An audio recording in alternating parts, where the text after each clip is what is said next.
Hello, I'm Tom Bushell, the Sports Explorer, and I'm on a journey across America to tell the story of the country through sport and adventure.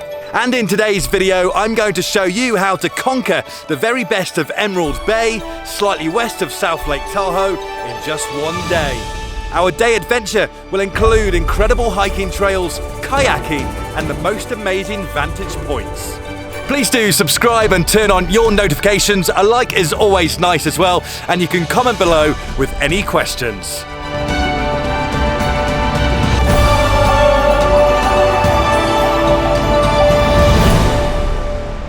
This is the starting point for our day adventure. This is the beginning of the Rubicon Trail, and what a place it is to start our day of exploring Emerald Bay.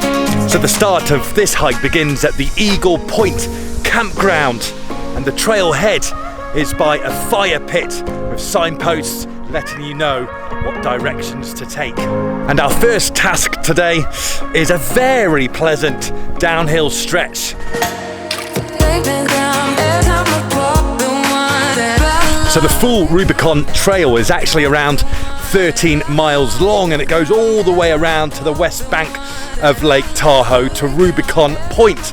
But because it's essentially a there and back hike, that means you can turn around whenever you want.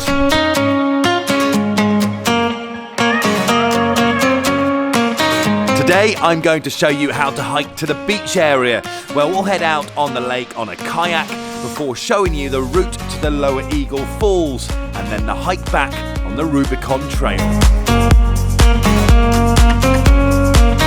Lake Tahoe here is in fact America's biggest alpine lake, and it is absolutely spectacular to be walking alongside it.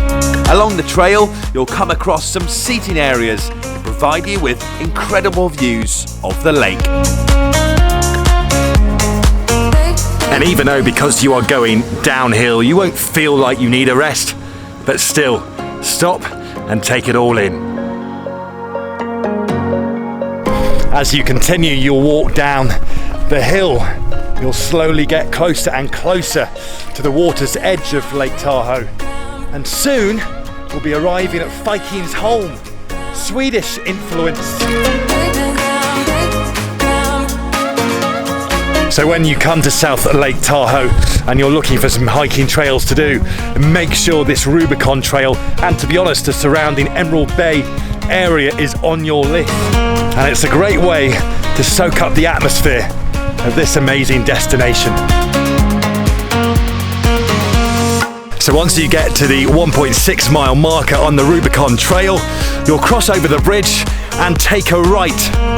And it's here you'll find the visitor centre, the Vikings home estate and tours, the beach, Fannette Island, and kayaking. Vikings home is the birthright of Laura Moore Knight, who was a wealthy Midwesterner who eventually settled in California.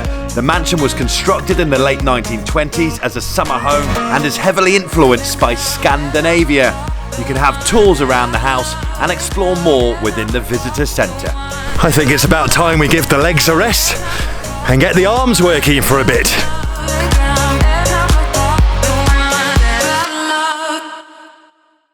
And we're on the water.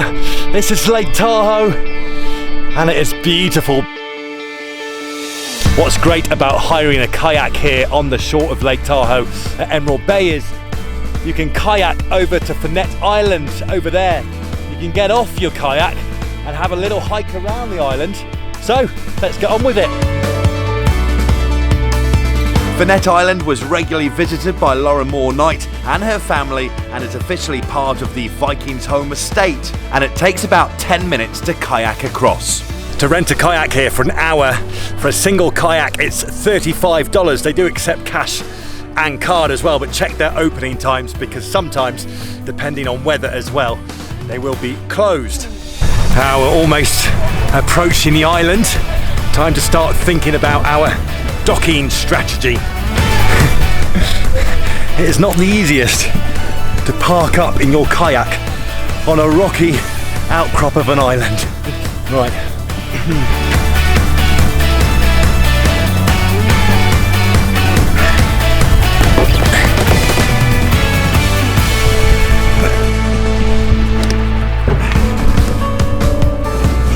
on the upside, this is the most perfect place for lunch.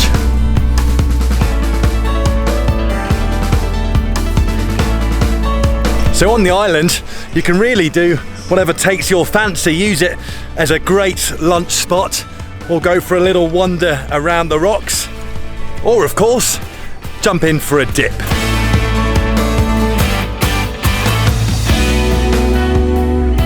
Laura Moore Knight was passionate about building an estate that could be enjoyed by everyone, and made sure Viking's Home was a great place for adventures and outdoor pursuits, building boat docks, trails, and creating the perfect outdoor playground.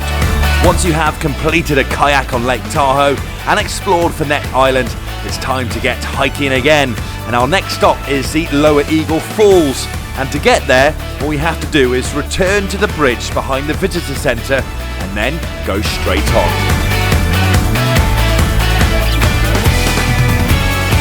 These stone steps here. Here's another vision of Laura Knight's. She wanted this place to be an adventurous playground, and so she made it easy to get to the trails. So we're just climbing a little bit to reach the Lower Eagle Falls.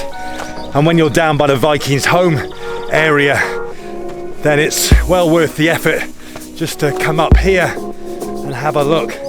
The best time of year to see these falls is around spring, when the winter ice is starting to melt and starts cascading down the mountain.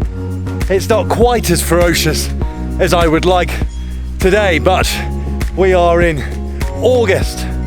Still, mightily impressive to have a look at the rock formation.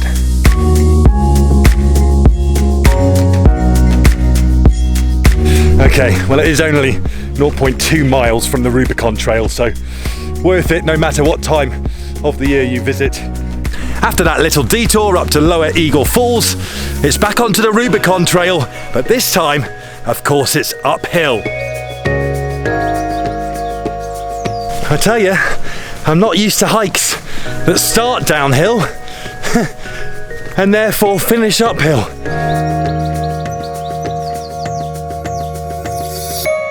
When in Lake Tahoe, cheers. There are worse places to have a sit down and a refreshment. And here we are, back at the start, which of course means the finish. Oh, I've loved that hike. Absolutely fantastic being out exploring today. I've been on the trails and of course the kayak for about 5 hours, so it's such a doable thing to do on your visit to South Lake Tahoe. That is how you conquer Emerald Bay on Lake Tahoe in just one day. What a great day. Thanks so much for watching. Please do subscribe and follow my journey as I tell the story of our world through sport and adventure. You can watch more videos of my journey here, and in next week's video, I'll showcase to you the most accessible hike to do in South Lake Tahoe, the Van Sickle Trail. See you then.